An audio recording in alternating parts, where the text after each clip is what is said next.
Alam ko, kabilaan ang mga party ngayon. Right and left. Ito gawin mo para at least kahit papano mabigyan naman ng balanse. Ha? Yang kailangan ng katawan mo.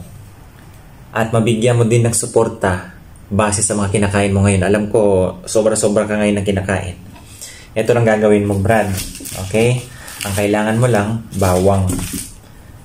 At saka, apple cider. Okay? So, shout out dun sa nag-message. Ito na yun sa inyo. Bakit maganda ang bawang sa katawan? Okay? Maraming mga studies na ginawa dito na ito ay, okay, ano ba yung mga biological benefits nito? O biological properties sa katawan. Unang-una, ang sabi dyan, nabanggit. Ito guys ka-upload ko lang dun sa pasyente na nagkaroon ng colon cancer. At may nabasa akong research. According to general population research, alam niyo ba itong bawang? Meron na rin siyang anti-cancer properties. Lalo na daw dyan sa mga the line in the GIT, gastrointestinal tract, magsimula dyan sa bibig, sa lalamunan, papunta na sa stomach, small and large intestine. Sabi niya to inhibit, okay, to inhibit forming of cancer. Ang pinaka-description niya dun is para hindi ka magkaroon ng tumor dyan sa loob ng stomach o kaya sa linings ng mga colon mo dyan. So, ano ba ang properties nito, Brad? Maganda. Sabi ko nga sa'yo lalo na't ngayon kabilaan ang kainan ngayon dyan. Pampababa ng blood pressure. Isa yan na karaniwan na nangyayari ngayon dyan.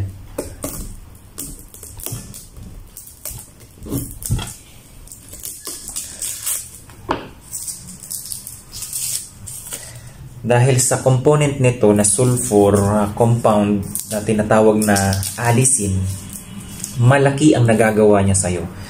O gaya niyan, una sabi kong ganyan, anti-tumor, anti-cancer, antibacterial, antifungal, tapos anti-lipidemia, lipidemic, yung pagtaas nga ng cholesterol dyan sa dugo natin, which is pwede niyang ma-inhibit para hindi na magkaroon ng clog dyan sa ating mga ugat-ugat.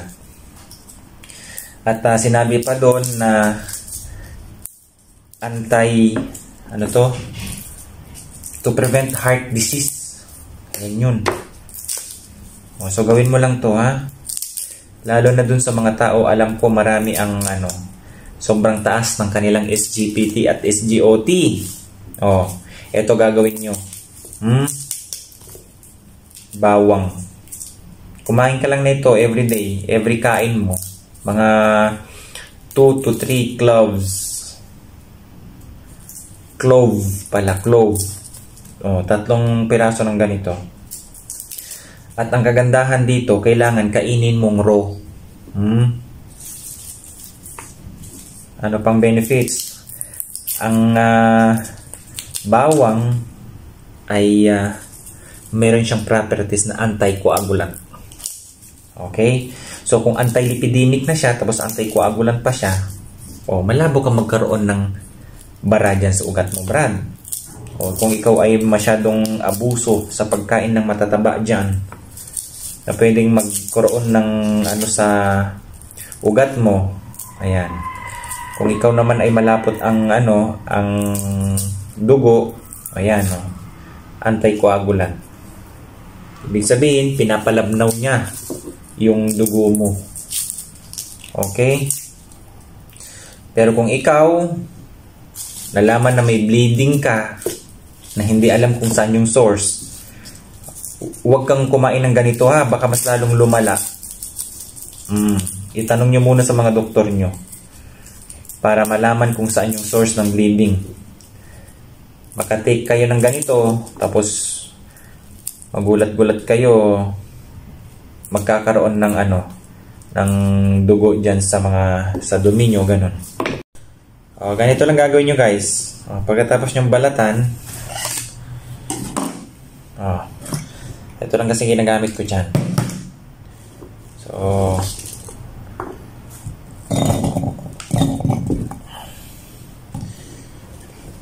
lagay ko lang dito. Tapos apple cider.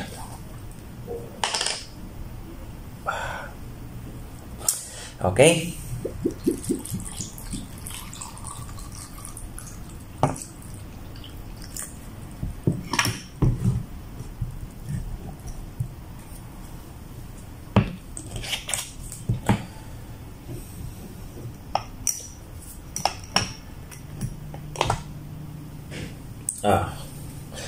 Lalo na ngayon guys, sa totoo lang. Ang daming kainan ngayon. Okay? At saka kung ikaw, for example, nakalagay dun sa medical mo, lalo na kapag ikaw ay nagpa-medical para sa trabaho mo, maraming nagme-message sa akin yan. Mataas ang SGPT, mataas ang SGOT. In short, fatty liver ka na, Brad. Ito lang gagawin mo. So, babad ka lang ng ganyan. Tapos, everyday, kain ka lang ng 2 to 3 pieces. Sasabay mo sa meal. Ngayon, wag mong biglain kasi baka hindi mo kaya. Kailangan pag kinain mo to, kailangan sinutyuha. Inumuya talaga. Ang kasabihan nga dito sa garlic a couple of garlic a day helps you keeps the cardiologist away. Kasi isipin mo, anti-atherosclerotic, nagpapababa ng blood pressure, ganyan, anticoagulant. Alam niyo sa study kasi ng regarding sa talaga sa ugat, na hindi kumapit ang mga taba-taba dyan. At base sa pag-aaral, 3.3 mmHg, okay, sa pagbi-BP, ang binababa niyan sa diastolic. Sa systolic naman, 3.8. Malaki-laki na rin yan. Binababa na yan. Kung inaraw-araw mo to. Okay? So, ayun lang guys. Kung ikaw gusto mong ma-prevent at ikaw ang malakas kumain dyan ng mga mamantika, mamatataba, lahat ng mama. Ito. Okay? Ito, tingnan nyo na lang yung mga nagbumukbang dyan. Alam nyo yung hinahawakan nilang parang puti na yun. Garlic yun o kaya yung kulay green na nakikita nyo na kinakain nila pag tapos nilang kumain ng taba naman, kain sila ng kulay green. Yan ang sikreto ng mga Chinese. Garlic. Para hindi sila magkaroon ng clogging. Kasi kailangan syempre, kung maganda ang flow ng dugo mo, gaganda ang sistema ng katawan mo. Okay? So, ganyan lang gagawin mo guys. Para kung ikaw yan ang nakakapagpa-delay sa mo sa trabaho, dahil meron kang pending, mataas ang SGPT, SGOT mo, nga sabi ko, ito lang solusyon dyan. Totoo lang, ito hindi na nawawala sa akin. Okay? Kailangan kung kakain ako, laging andyan. Maganda kasi sa pakiramdam. Yung dati na ako kasi pinagdaanan ko, tumaas ang SGPT at SGOT ko, mga kabayan. Kaya ko ito nire-recommend sa inyo kasi ito nagpababa sa SGPT, SGOT. Dati nung kasi ito, nandito kami sa rooftop.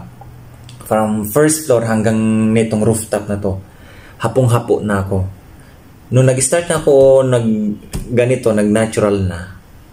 Ayun, Brad, kahit may karga pa akong tubig dyan, sisiw, walang hapo. Ibig sabihin, okay. Okay? Ito ang inisip ko na nakapagbigay ng ng kaluwagan. Hindi yung hingal na talaga ako na dito. Okay? So guys, sa inyo, kaya ko sinasabi awareness. Nasa inyo po iyan kung gagawin nyo o hindi. Okay? So alam nyo naman, do your research kung ano ang mga importance ng raw garlic. At makikita nyo doon na tama yung sinasabi ko. Okay? Mas maganda na yung aware ka habang maaga pa para at least hindi ka na humantong sa mas malalang nararamdaman. Kainan ngayon guys, kailangan nyo ng panlaban.